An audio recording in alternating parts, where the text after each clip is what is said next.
Allora, Peppino Pischedda di Ozieri Sì. si è approdato qui a Bonorva, perché? Come mai? Ho letto nel giornale che c'era questa manifestazione, il raduno dei Pischedda. E quindi, come dire, anch'io come Pischedda, ma più che altro per curiosità, per così vedere questa presenza, questa così raduno di diciamo di consanguinei quasi, va? Siamo tutti. E è un po' faticoso perché oggi è caldo, però diciamo che il richiamo è stato forte, insomma, no? Anche, Un richiamo di sangue? certo, no?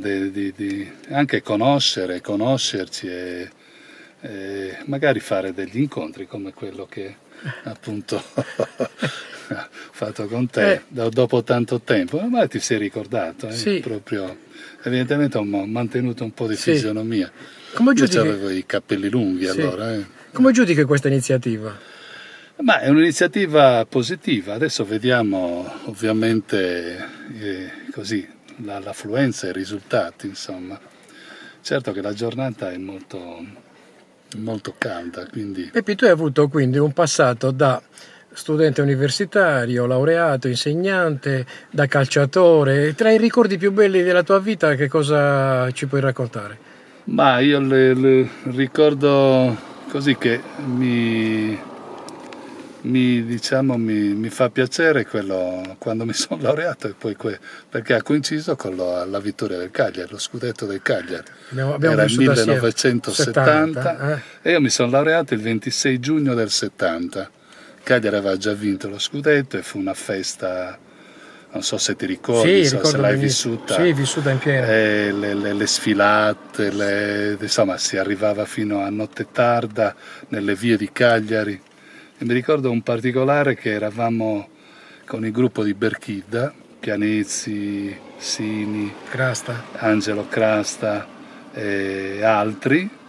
Eravamo sotto la statua di Carlo Felice, largo Carlo Felice, ed è arrivato una troupe della Rai guidata da Mario Guerrini. No, Mario Guerrini. Mario Guerrini, ti ricordi? Sì, sì. E ci ha detto: di dove siete? Siamo del nord.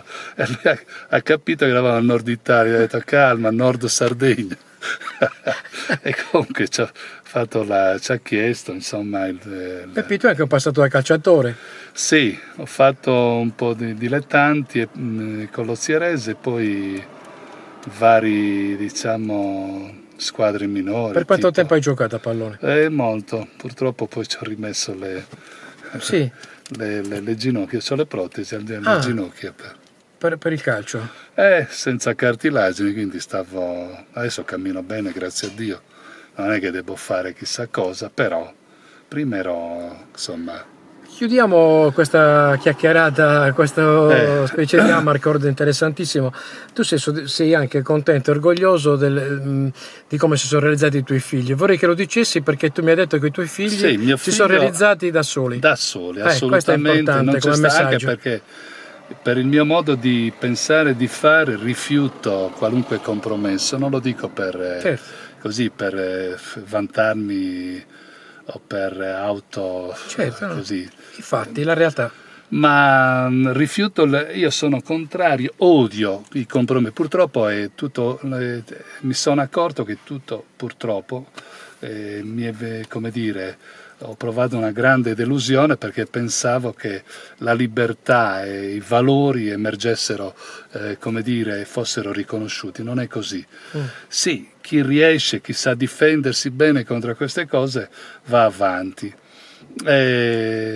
Nonostante i tentativi, sai, tutto è politicizzato, sì, tutto è sotto controllo, tutto questo e quest'altro.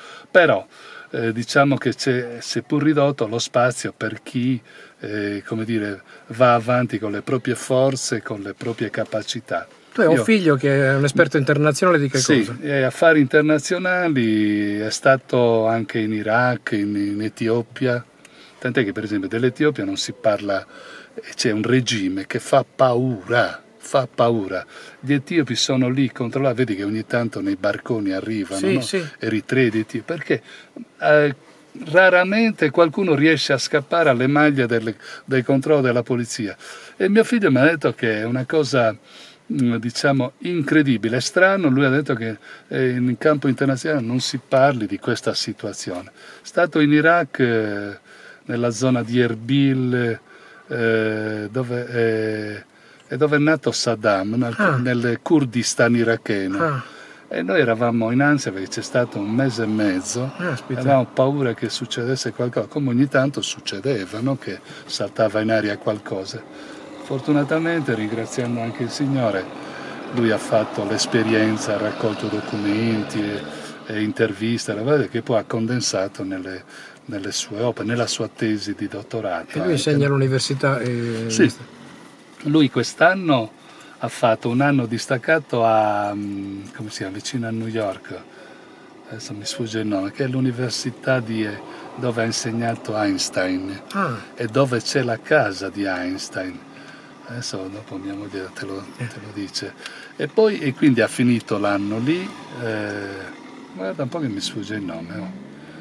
Comunque, E poi adesso lui è partito e sta già organizzando i corsi che deve portare avanti. Comunque il messaggio che secondo me che bisogna dare ai giovani è che se uno ha talento, voglia, forza e volontà, che deve assolutamente guardare avanti, basarsi sulle sue forze, sulle sue capacità, perché sono senz'altro, diciamo così, riconosciute, avranno senz'altro uno sbocco positivo. Anche mia figlia ha fatto, diciamo, laureata in leggi, poi ha fatto vari concorsi e 7-8 anni fa ha fatto il concorso alla Banca d'Italia e l'ha vinto perché ha fatto concorsi in magistratura, ha superato uno scritto e l'altro no, perché poi lì è anche lì tutto un mondo particolare, un traffico, lì entrano quelli che sono figli di notai, figli di magistrati e così. La casta.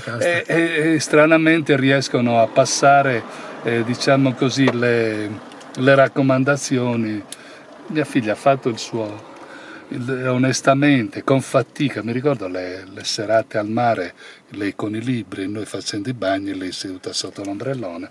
E comunque grazie a Dio anche lei ha avuto, se l'è meritata, perché è una ragazza che ha lavorato, che diciamo se l'è sofferta proprio, l'ha sudata e adesso è, diciamo, contenta, soddisfatta. Fa anche dei lavori per la banca all'EBA, spesso incaricata anche di redigere, sai che ci sono normative, disposizioni, e lei fa parte di questi gruppi di studio, pare che sia molto brava, insomma, addetta anche delle persone. Abbiamo ospitati amici ed amiche che di Alessandra ne parlano bene. Alessandra è mia figlia.